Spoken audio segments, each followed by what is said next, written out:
பாதுகாக்கிறதுக்காக எத்தனையோ நடவடிக்கை எடுத்திருக்காங்க.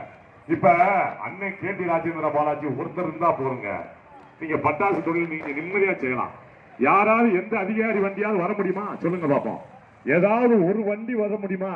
இன்னைக்கு பார்த்தா நாய் பிடிக்கிற வண்டி வந்தாலும் ஐயா ரைடுன்றான். உங்களுக்கு பட்டாசு கம்பெனியில் வேலை செய்யறவங்களுக்கு நல்லா தெரியும். அங்க வந்து ஒவ்வொரு கம்பெனிக்காரனும் ஒரு சீக்கிரம் ரைடு பாக்குறதுக்கு ஒரு ஆளை உட்கார வச்சிருக்கான். அவன் என்ன செய்வான்? அவனுடைய வேலை என்ன? வந்து உட்காந்துட்டு டீ சாப்பிட்டே இருப்பான். தமிழ்நாடு அரசுன்னு ஒரு வண்டி வரும், வண்டி வந்துருச்சு அப்படின்னு உடனே அந்த அம்மாவை இழுத்துட்டு ஓடுவான். யாரு? வேலை செய்யறவன் உள்ள வந்து தகவல் கொடுப்பான், வண்டி வந்துருச்சு அப்படின்னு.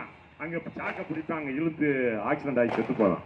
இது மாதிரி அவனுக்கு எந்த வண்டி வருதுன்னு தெரியாது. கால்நடை வண்டியா இருக்கட்டும், டாட்கோ வண்டியாக இருக்கட்டும், ஏதாவது ஒரு முனிசிபாலிட்டி வந்து எந்த வண்டி, தாசியார் வண்டி வருதா, ஆர்ஐ வண்டி வருதா, அல்லது போலீஸ் வண்டி வருதா, ஃபயர் சர்வீஸ் வண்டி வருதா, எந்த வண்டி வருதுன்னு அவனுக்கு தெரியாது. வண்டி வந்துருச்சுன்னு இவன் அவ்வளவுதான். அவனுக்கு தேவை ஒரு நாளைக்கு 1000 ரூபாய் சம்பளம் வண்டி வந்துருச்சுன்னு சொல்றதுக்கு. அவன் அங்க நம்மால ஐயோ வண்டி வந்துருச்சான்ப்பா அப்படின்னு. அப்ப நம்ம இன்னைக்கு பாத்தீங்கன்னா பட்டாசு தொழில் நம்ம ஆளுகள்லாம் எவ்வளவு கஷ்டப்படுறாங்க. ஒரு ரூமுக்கு 10 லட்சம். இந்த நிலைமை மாற வேண்டும். பட்டாசு தொழில் பாதுகாக்கப்பட வேண்டும்னா இன்னைக்கு 1000 வண்டி வந்தாலும் அண்ணன் கேடி ராஜேந்திர பாலாஜி அவருடைய ஒரு வண்டி வந்தா போதும். ஒரு தாசியார் அவர் மீறி எவனாவது ரைடுக்கு வருவானா? வர முடியுமா சொல்லுங்க?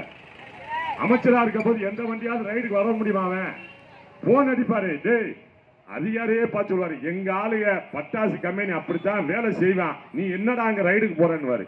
ஏன் இவங்க 2 அமைச்சர் இருந்தாங்கல்ல, இவங்க இந்த 2 அமைச்சர்த்தையும் போய் நம்ம பட்டாசு கம்பெனிக்காரங்களாம் சொல்றாங்க. அப்ப அவங்க என்ன சொல்றாங்க? இந்த தொழிலை விட்டுற வேண்டியதானே. அடே எந்த தொழிலோட விட முடியும்? பட்டாசு தொழில் எங்களோட வாழ்வாதாரமா இருக்கிற தொழில். இந்த தொழிலை விட்டுட்டு நாங்க இங்க என்ன செய்வோம்? திருத்தங்கள் சிவாசியில பட்டாசு தொழில் இல்லாம என்ன தொழில் செய்ய முடியும்? அவங்க போய் சொன்ன உடனே நீங்க எதுக்கு அவ்வளவு ஒரு ஆபத்தான தொழிலை செய்வீங்க? அந்த தொழிலை மாத்திருங்க. மாத்துறதுக்கு நீங்க என்ன தொழிற்சாலையா கட்டி கொடுத்துருக்க? நான் கேட்கிறேன், 2 அமைச்சர் முக்கியமான அமைச்சர் தானே.